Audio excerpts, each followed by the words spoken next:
This What's Working with Cam Marston podcast is brought to you courtesy of Michelob Ultra Beer.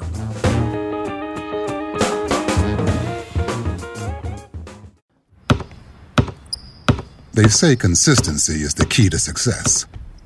They weren't wrong. So how about grabbing a beer that's consistently smooth, consistently refreshing, and consistently light? You might just find that the road to success can be pretty enjoyable. Michelob Ultra, the perfect balance of taste and refreshment, and only 2.6 carbs and 95 calories. It's only worth it if you enjoy it. Enjoy responsibly. Anheuser-Busch Michelob Ultra Light Beer, St. Louis, Missouri.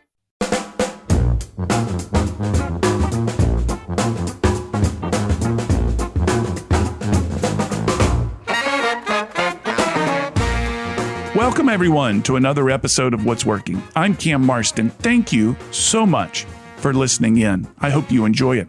What's Working is the show designed to bring you insights into the workplace, the workforce, and the marketplace trends shaping the workplace, the workforce, and the marketplace around us. My goal is to find guests who can teach us something. And what they teach us, I hope, will make us a little bit better at whatever it is that we do. Again, welcome to What's Working, and thank you for joining in. What's Working is brought to you by the Alabama Center for Real Estate, housed in the Culverhouse College of Business, all housed at the University of Alabama. Back in the spring, I moderated a panel that was about retaining young people in our community. We need more, as I know the state of Alabama and so many other places need more. And this panel consisted of, I can't remember whether it was 3 or 4 young people. It was held in the library at Spring Hill College, or the former library at Spring Hill College on the Spring Hill College campus, a beautiful building. Room was full of people who were interested in what they had to say, and the young people selected to be on the panel were contributors to their company in the big way, but more importantly, perhaps, contributors to the community. They were active, they were vocal, they were kind, they were compassionate, they were people anybody would want in their community.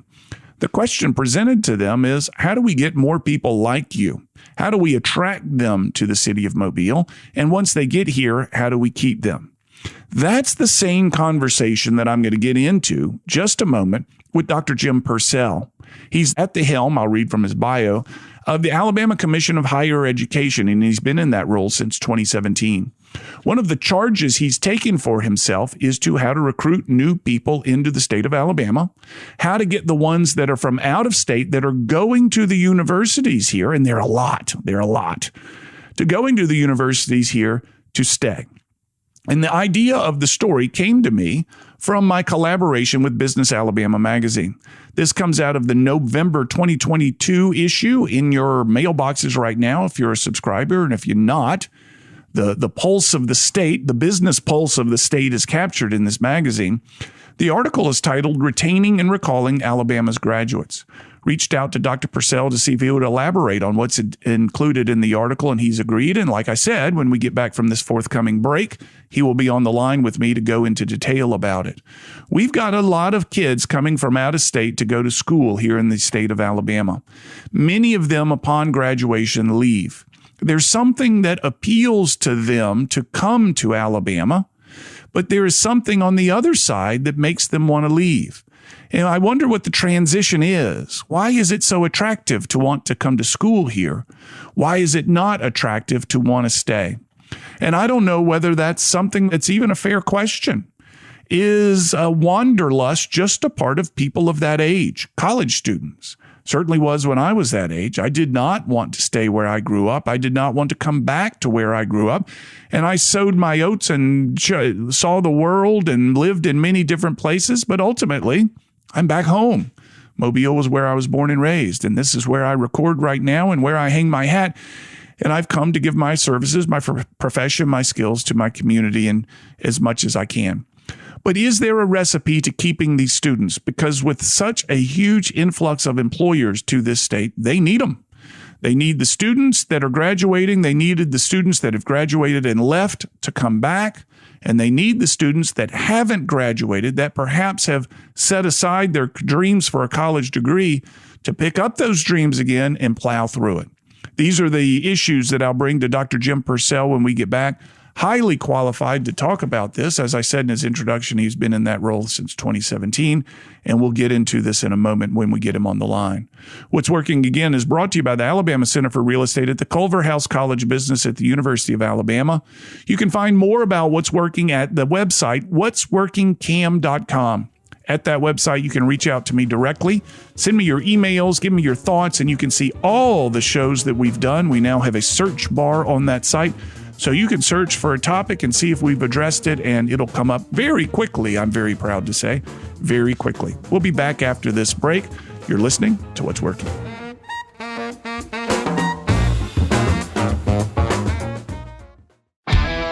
I'm Paul Lewis, General Manager of Roy Lewis Construction. Many of our commercial buildings you drive by daily on both sides of the bay are the fruits of our client relationship since our beginning in the early 80s. It is our mission to bring value to our clients, from retrofits to ground-up construction and everything in between. We have more advocates than any of our competitors who have been in business twice as long. Same with repeat business, same with referrals. Find us online at roylewisconstruction.com and let's talk about your next commercial project. I'd like you to meet my new sponsor, Get the Tea. They carry all natural, non-GMO, organic herbal cleansing teas and supplements. They source their ingredients from the purest available. Your health is an investment that's worthwhile, so why wait? I drink their tea each and every day to help keep my digestive system in check. I'm drinking a glass as I record this right now. It comes in 3 flavors, natural, peppermint, and pomegranate. I'm drinking the peppermint. All of their products are made right here in the USA. Go to getthetea.com and enter code CAM5, that's CAM5, to receive $5 off your first order. That's getthetea.com, code CAM5.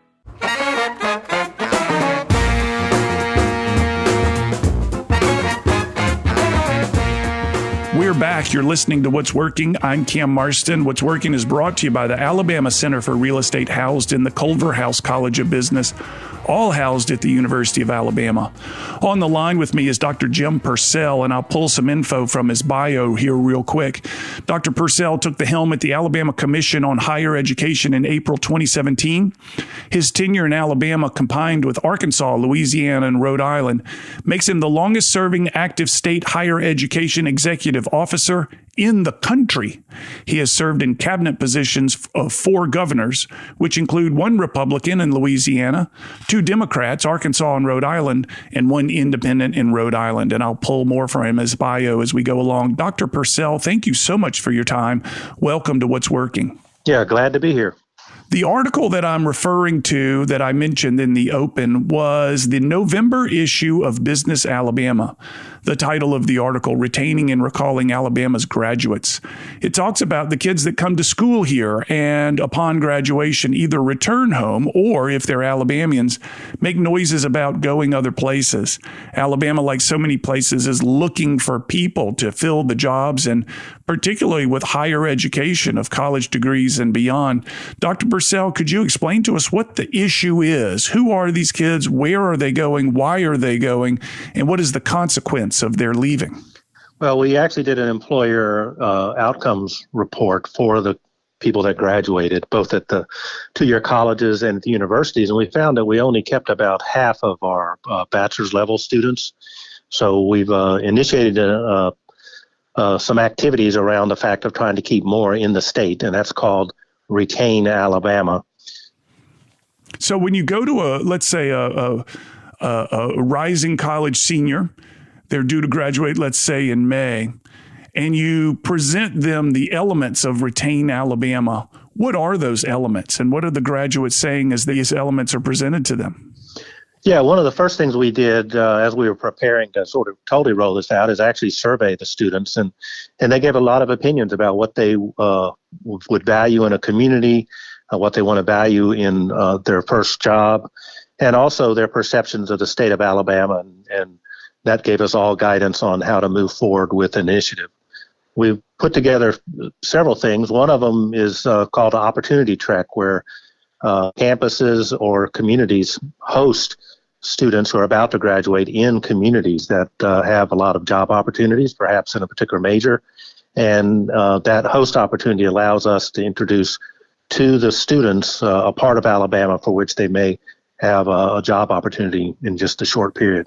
Do you find that one or another university does better at keeping students in the state? For example, is the University of Alabama more inclined to keep the students? The students come from Alabama or come from the University of Alabama and find opportunities in the state, or perhaps Auburn University tends to send students away. Is there any correlation to the school and the proclivities of the students to stay or go?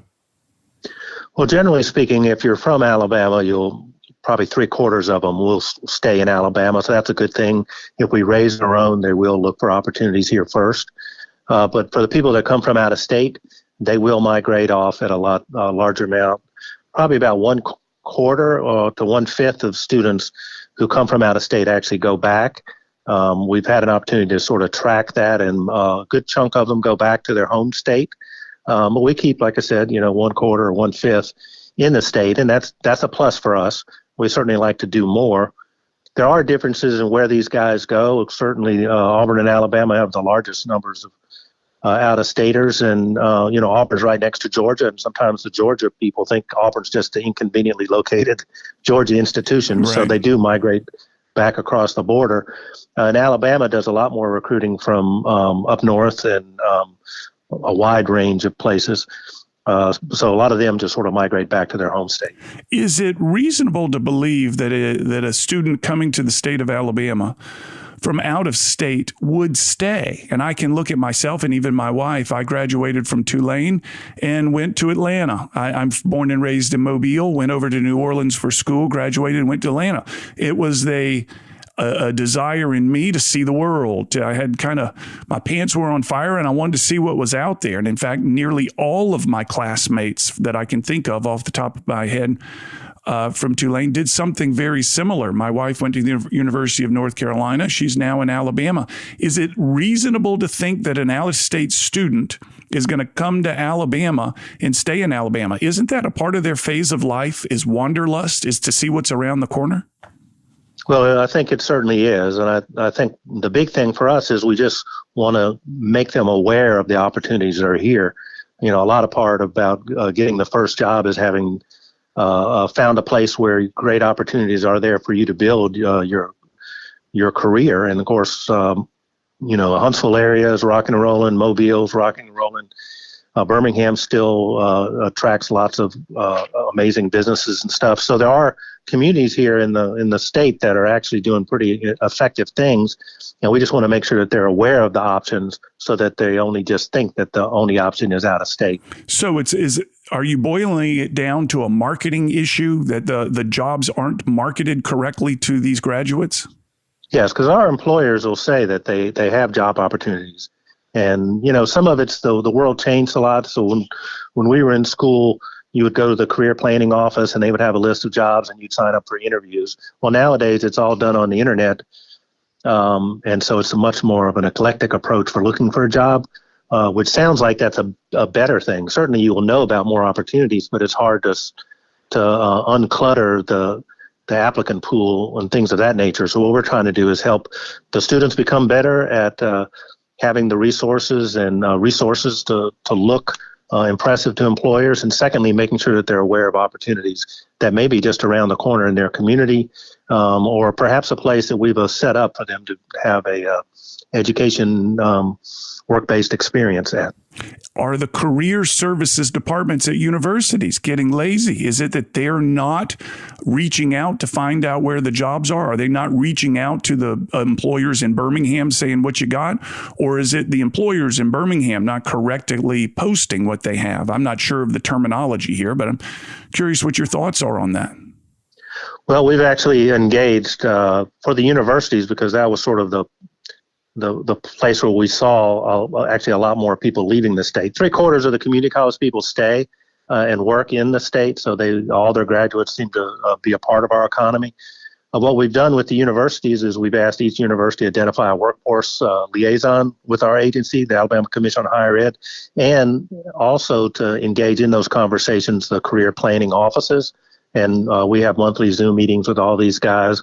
We talk about strategies and initiatives, and then we actually provide them some small grants to do some things on the campuses, encourage these opportunity tracks. I believe Auburn is having an opportunity track down in Mobile in the next month or so. So they have actually actively going out into communities where they know some job opportunities out there and engaging students. The other one is actually getting the employers back on the campus to really just tell them about their business and how big it is. I mean, all the companies here in Alabama, well, they're not just Alabama businesses, they're international. You got Austell down there, you got all the Toyotas and the Mazdas and the Hyundais and the Kias and the whatevers, Mercedes, everywhere throughout the state. So all those things are opportunities not to just stay in Alabama, but it does give you an opportunity to start your career there and perhaps stay. I was a part of I moderated a panel. I think it was back in the spring now, time's flying. The focus of the panel was Southwest Alabama and how to get people to stay in Southwest Alabama, similar in its charge to what you and I are talking about here. The panel had 4 or 5 young citizens, young residents of Mobile County in it, and they definitely mentioned the need for jobs. The stereotype that they acknowledged of their age and their generation was there needs to be a lively nightlife, which they discounted in time, saying, yeah, it's a bonus, it's a plus, but it's not a reason to get us to stay there. But one of the things that came out of the panel that somewhat caught us off guard is the network. And by network, I mean they needed friends and they needed professional colleagues. And once they had developed a network of friends and professional colleagues, they found roots began to grow in their communities.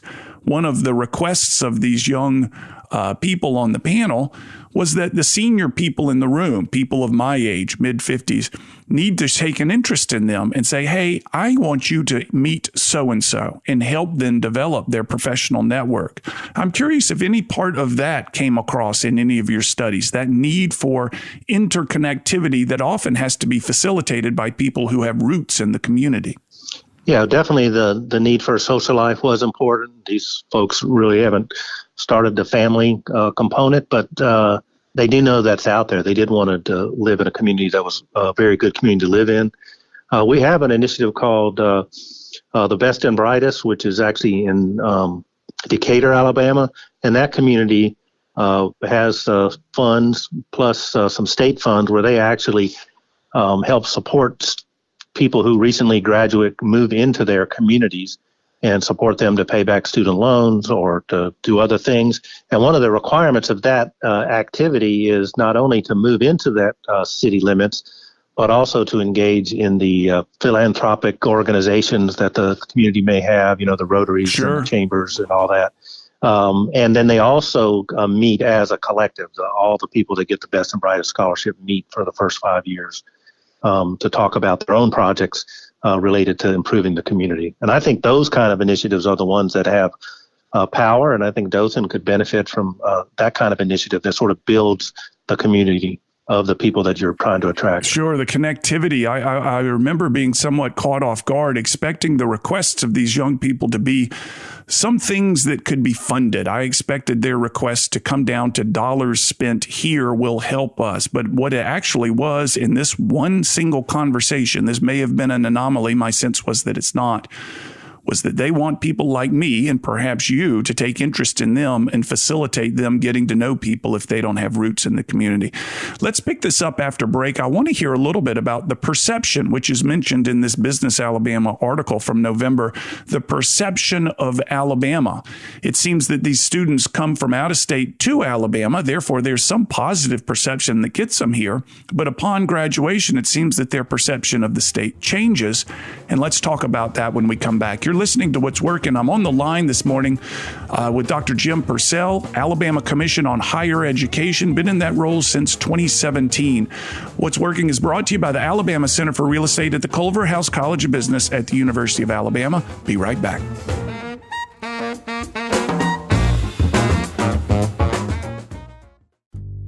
You're in business to make money. At United Bank, we're in business to help you manage it. We offer a full line of financial solutions including business credit cards, business checking, merchant services, and more. We'll work with you to create a bundle of services that fits your business needs. Learn more about how we can help your business grow at unitedbank.com/CAM. Member FDIC. Credit card subject to credit approval.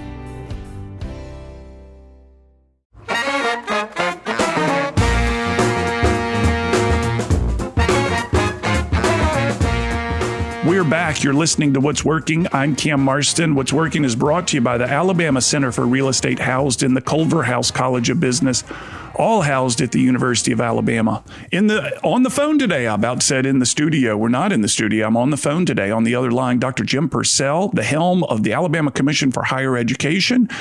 During his career, he served as Chief Higher Education Planning and Research Officer at public, private, 2- and 4-year institutions, as well as at the state level. Continues to use his expertise as a strong advocate for planning, the fidelity of implementation of strategic initiatives, and ongoing assessments. Wow, lots of syllables in a very short sentence. I love it.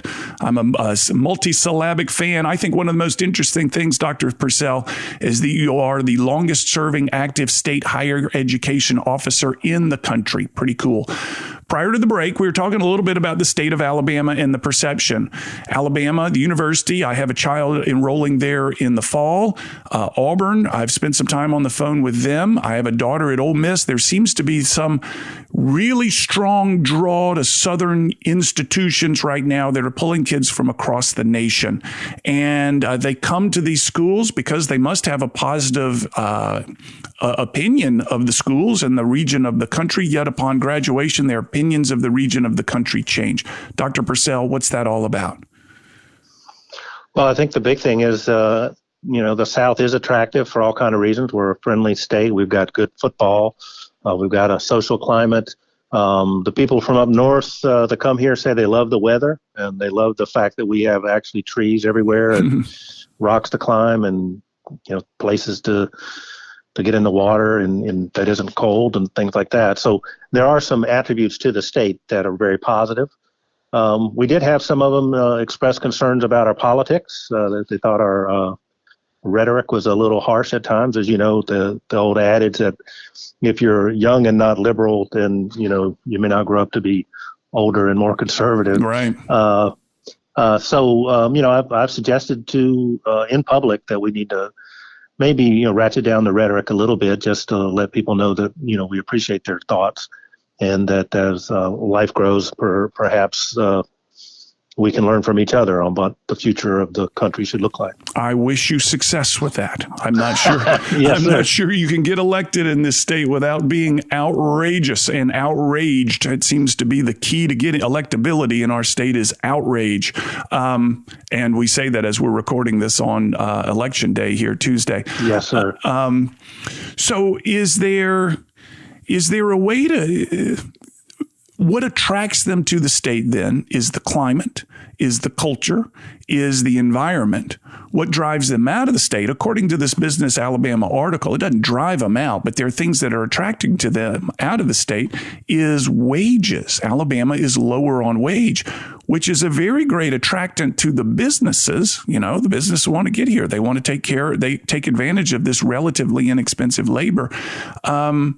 But that same asset that the businesses are looking for is also causing the students that they may want to hire to leave. Can you expand on that? Yeah, I think some of it is their actual perception that the wages are lower here, and it isn't necessarily the case. I mean, if you go to Huntsville, there's great wages. If you have a credential that's in high demand, you'll be paid a good bit.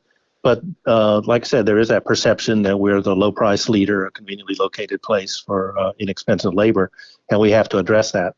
Now, at the same time, if you actually look at census data, we do certainly not have a per capita income as high as other states.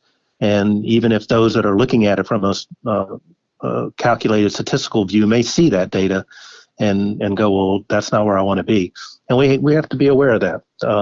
And like I said, I think the big thing is to make that whole perception change is actually get these educated and skilled people engaged and moving forward. What I do say, we've been going around and talking to a lot of the regions in the state about our work and how we want to support local economies. And I show them lots of imagery of all the new businesses that came in Alabama. We've got like 417 businesses from international countries, and most of those came within since 1995, so in one generation. So the economy and Alabama in general is not your grandparents' economy. It's a whole different world, and we're marketing these graduates to this new economy, which is certainly going to be very different and have different wage differentials. In the previous segment, I told you a little bit about the panel that I moderated for the southwestern corner of the state regarding keeping young people here. One of the perceptions that the young people came back with is you got to be old blood in the state of Alabama, or at least in this community. Let me correct myself. In this community to stay in, to be successful, you got to be, born under an azalea tree or conceived under a magnolia tree, all this kind of, stuff. But it became quickly clear that there are pockets of this economy here in Southwest Alabama, and I suspect other places as well. They don't care who you are. As long as you get in there and work, and it's particularly the case in the manufacturing environments that are relatively new. You mentioned Austell. We've got SSAB. We've got Airbus, et cetera. They don't care who your mama or your daddy is. As long as you show up for work, you will find opportunity ahead of you. Do you deal with the reputation of old school or old connections across the state, like what I experienced in my conversations in this panel? Yes, no, I think that perception is out there. You would have less of that perception up in Huntsville, where everybody seems to,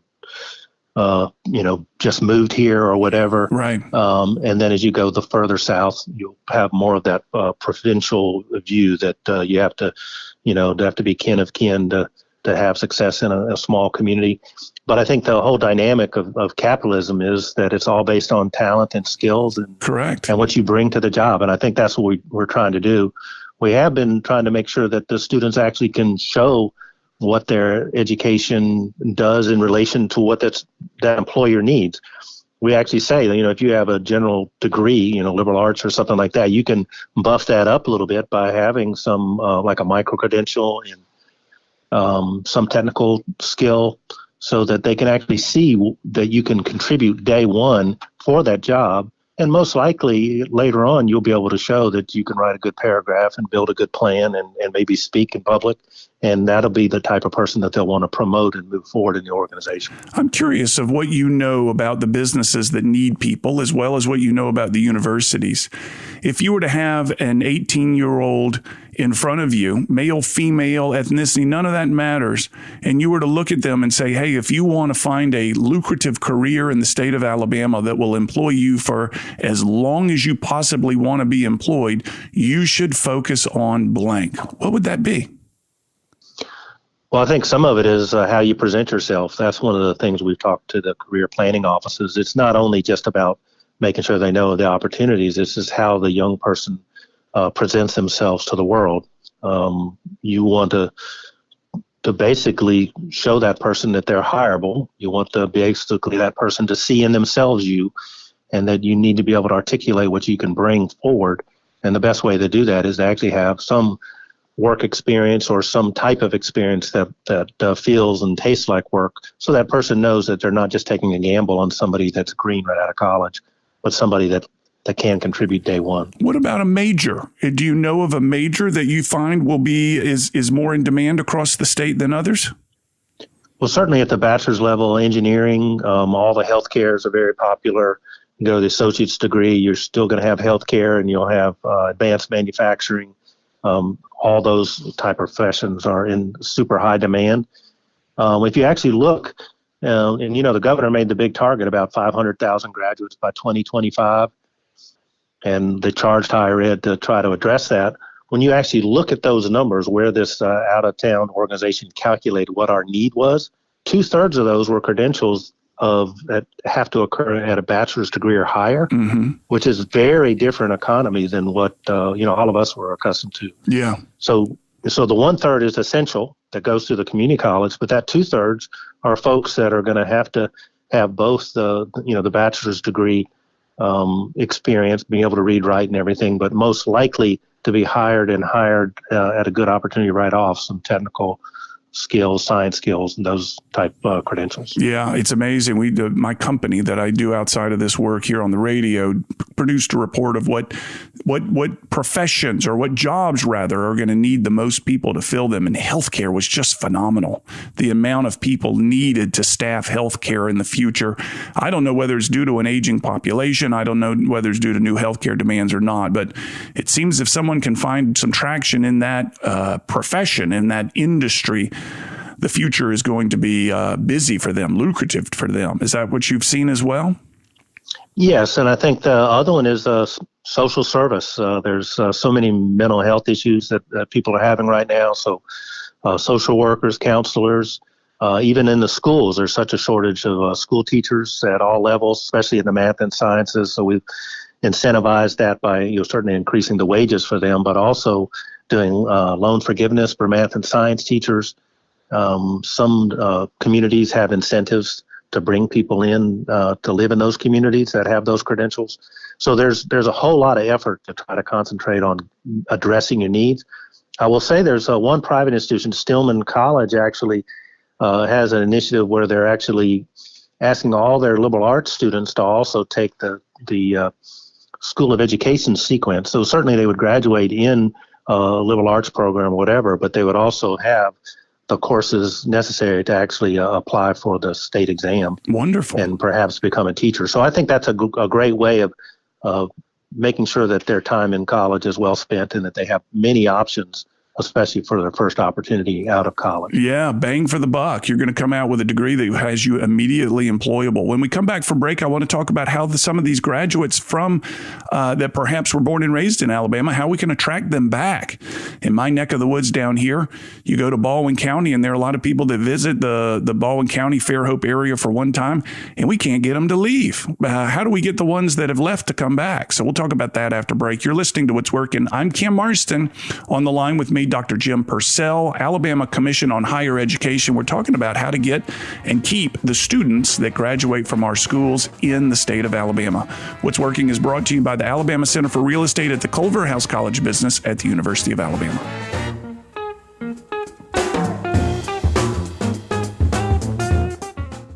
At Roy Lewis Construction, we're in the business of adding value. Whether it's working with you to meet your unique business needs or making investments in our community in lasting ways, providing unparalleled value and quality in every commercial construction project. When planning your next commercial project, reach out to Roy Lewis Construction. We'll pair you with the designer that best suits your project needs and work with that designer to balance the best architectural outcome with the best budget outcome. Find us online at roylewisconstruction.com, building legacies one relationship at a time. Customer service never goes out of style. In fact, I think it's safe to say that customer service is more valuable and more important now more than ever. Hi, this is Cam Marston. One thing that my over 200 episodes of What's Working has taught me is how important customer service is to building and maintaining a thriving business. It's the growing need for customer service that's led me to partner with one of the state's leading customer service trainers to create our program called Delivering 5-Star Customer Service. Your team will get one 90-minute training session per month for 6 consecutive months. Each session builds on the skills learned the previous month, allowing your customer-facing teams to practice before moving on to the next lesson. And the 6 lessons address everything from appearance to electronic communications to conflict resolution to maintaining a service mindset. Our program travels and is delivered in person at your workplace, nothing virtual. You simply can't practice the level of the skills this course teaches virtually. For more information, email me, cam@cammarston.com, and let's schedule a time to talk. Remember, you have less to fear from outside competition than you do from discourtesy and bad service from inside your own company. Again, email me, cam@cammarston.com, and let's talk about your business.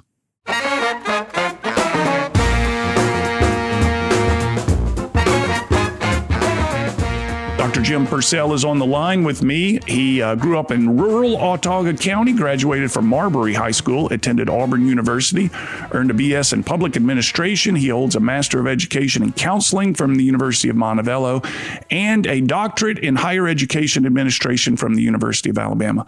Dr. Purcell, we're talking about how to keep our students. One of the questions is, how do we get them to come back? I'm perhaps an example of this. Graduated from Tulane, moved to Atlanta, moved to North Carolina, moved to Charlotte, moved back to North Carolina, ultimately came back to Alabama after having been gone 15 years. Brought with me a wife who'd never been here before, never lived here before. I came back because I needed help with all these babies my wife and I had in a short amount of time, and there's no cheaper help than family. But that can't be a strategy. We can't tell our students to go out there, have a bunch of babies, so you need your family to help raise them, so you'll have to come back. What is the strategy for getting the attention of people with roots in Alabama and telling them, hey, we could use you down here, come on back? Well, some of it is related to, pulling on their heartstrings, really talking about the loyalty of the campuses, their experiences, or even their parents. If you recall, Bear Bryant had a great commercial for one of the phone companies that says, I came back to Alabama because Mama called. And I think that's sort of one of the things we want to do is just emphasize the fact that there are relationships here that are of value and of good quality. What we've done is we've actually asked the universities if they want to participate, and they actually send us the list of all their graduates in the last 10 years with the last known address. That's public information. What we do is we get a company to help us identify where they are living now, and a lot of information about that individual, sort of their family income, what cities they're living in, phone, email, phone number, et cetera, et cetera. And with that, what we can do is we can provide the university with that information so they can be active alumni by getting that information. But also what we want to do is, if we see that there's an opportunity here in Alabama, in a particular major, we can go through that list and identify people who are perhaps not at a certain level in their family income where it would be a very attractive opportunity to possibly come back and make them aware of that. So we would craft specific letters to them. This is a new initiative. So far, we've only collected that information. And then we've just started sending out to all the institutions that participated the information on their alums and how they're doing, what states they're in, and those kind of things. So to me, that's a really exciting thing that we plan to be doing this year. That's really sophisticated. I mean, you're capturing a lot of information and making a very strategic approach to these students who are no longer in the state of Alabama. That's very impressive. Is that being done out of your office, or are you using a third party to facilitate that? Well, we certainly are going to be doing it out of our office. Just, that's sort of one of the things we want to emphasize when we do get some funding from the legislature for that. There's also a group that's one of our partners, which is EDPA, which is the Economic Partners of Alabama out of Birmingham, that actually is basically a firm that recruits from out of state for graduates. They've got some expertise in encouraging people to come back to Alabama, and they will certainly be our partners in this particular initiative in helping recruit these people back. So between our information and their experience in the area, I think it can be an exciting opportunity.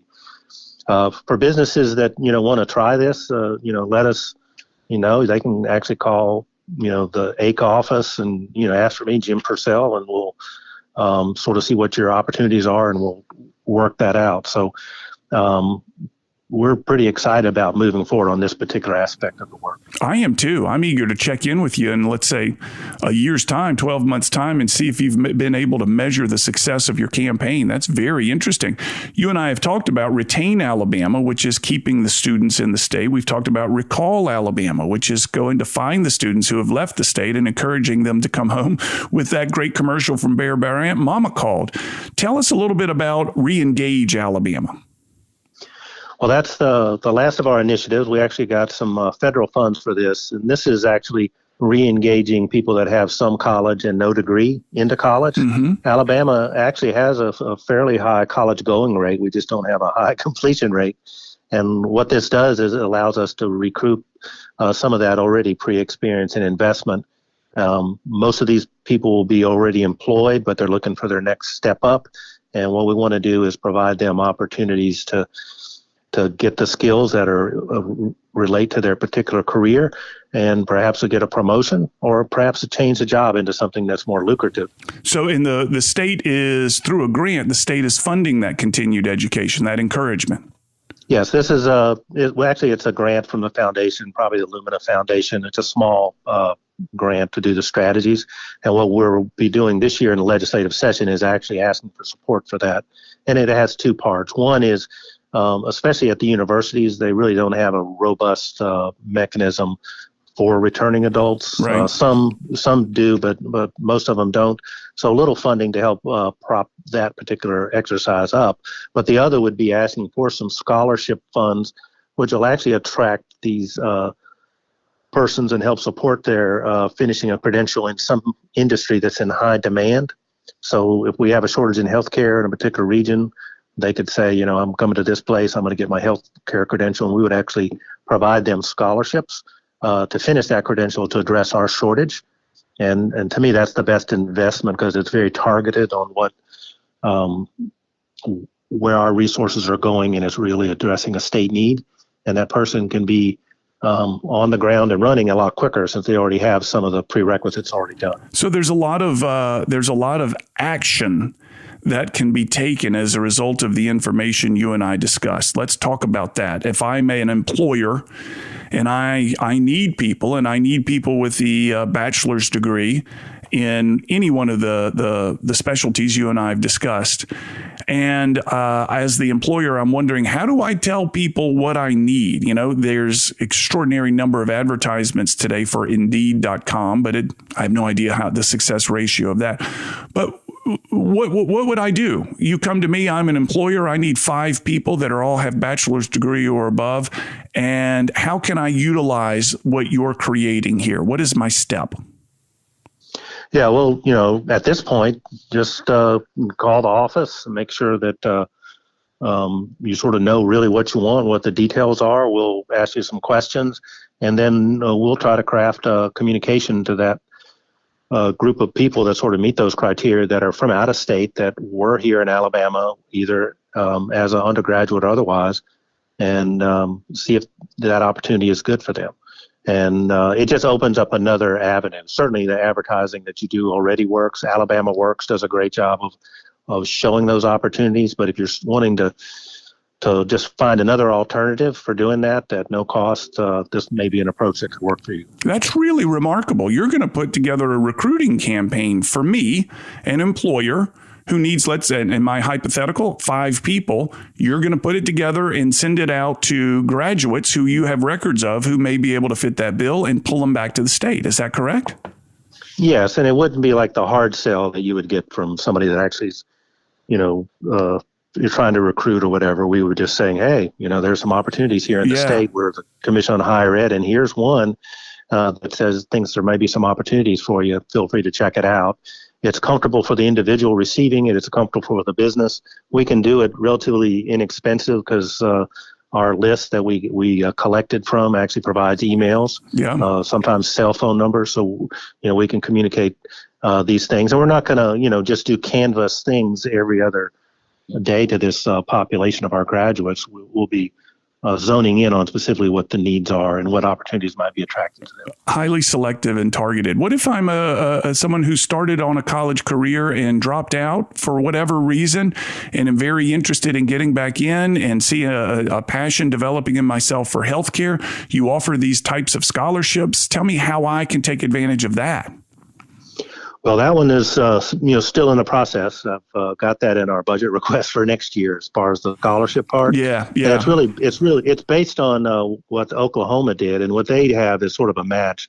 They have some state money in the game, but they actually have businesses that say we will hire graduates and we'll put up some money for scholarships. Yeah. So to me, that's what I envision is sort of a combination. And it really depends on the amount of funding that we would get from the legislature based on this. It sounds like you mentioned Oklahoma. Is this an issue that's nationwide? Are there states that are brimming with graduates that can't employ them? We're the opposite side. We need graduates and can't find enough. Are there states that are just overrun with them? I don't think any state is overrun. What's happened is the economy's changed so much. It's a lot more automated, it's a lot more technical, and there's just a mismatch between the people with the skill sets in our economy versus what the job opportunities are. So we're all pushing, relying on their personal interests, such as telling mama's calling, it's good to be home with kin, and just talking about the opportunities. Here's a specific one out there to show that. I know of other states that actually had job fairs in big cities where they had discovered that a lot of their graduates ended up going.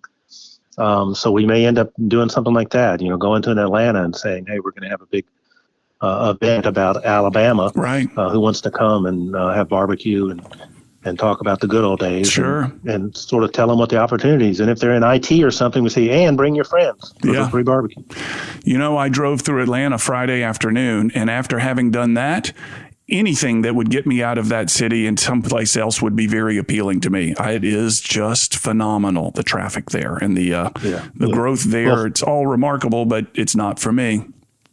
Yeah. And I've traveled like yourself, but for me, I look at my friends who've been successful in Alabama without having to move 5 or 6 states. To me, it's about helping people with the American dream when they need the help the most. Yeah. And I think these opportunities look at people throughout their stage of their careers and give them opportunities to enhance their success. Dr. Purcell, if anyone here has questions for you, I assume they can reach out to your department, the Alabama Commission of Higher Education, and they could find you or somebody within your team that can help them? Yes, and I do respond to every email, good, bad, or indifferent, so I'm glad to hear from people. I can vouch for that. Dr. Purcell, thank you so very much. Thank you.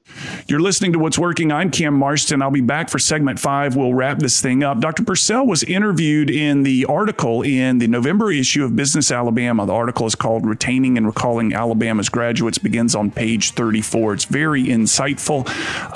Again, I'll be back for segment 5 in a moment to recap and to tell you what's coming next week. You're listening to What's Working. I'm Cam Marston. What's Working is brought to you by the Alabama Center for Real Estate, Culver House College of Business, University of Alabama. Be right back.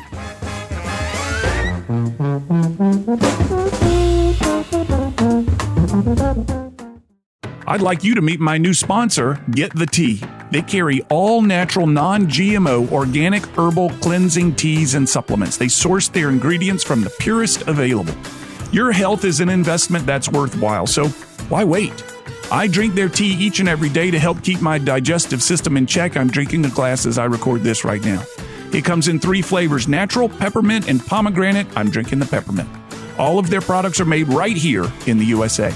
Go to getthetea.com and enter code CAM5, that's CAM5, to receive $5 off your first order. That's getthetea.com, code CAM5. You're in business to make money. At United Bank, we're in business to help you manage it. We offer a full line of financial solutions, including business credit cards, business checking, merchant services, and more. We'll work with you to create a bundle of services that fits your business needs. Learn more about how we can help your business grow at unitedbank.com/CAM. Member FDIC. Credit card subject to credit approval. Hi, this is Edward Dismukes, and when I'm not selling quality grass-cutting machines to a discerning customer, I'm listening to What's Working with Cam Marston. Now back to the show.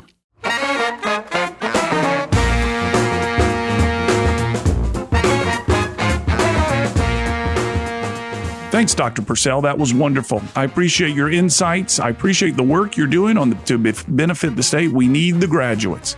And Dr. Purcell, ironically, is like me, and that we discussed in the show, may be the exact example of what we're looking for. He was born and raised and educated in the state of Alabama. However, he's lived in, let's see if I can find this on his bio, Louisiana, Arkansas, and Rhode Island, and is now back in Alabama. Similar to me, born, raised, educated up through, went to college out of state, but came back. That's just what we want. We need the jobs. All these employers coming into the state are looking for this talent, and he's doing what he can to find it. And I'm really surprised and encouraged and really grateful at the efforts that his department will do for each of you out there that are employers looking for a specific talent to recruit that talent back to your hometown. I didn't know the state got that granular in helping individual businesses out to recruit. What great news. So he offered some documents that will help shape this conversation. You can find them on the blog of the website. Go to cammarston.com. Look for the blog link at the bottom of the page where you can find more of that information. I'll have more for that in future comments, I hope. You're listening to What's Working. If you want to find the show, what'sworkingcam.com, my website, cammarston.com. Find me online in all the social media places that you normally do. What's Working is produced by John Thompson with Eye on Digital and brought to you by the Alabama Center for Real Estate. We'll have another show next week. Have a good week, everybody.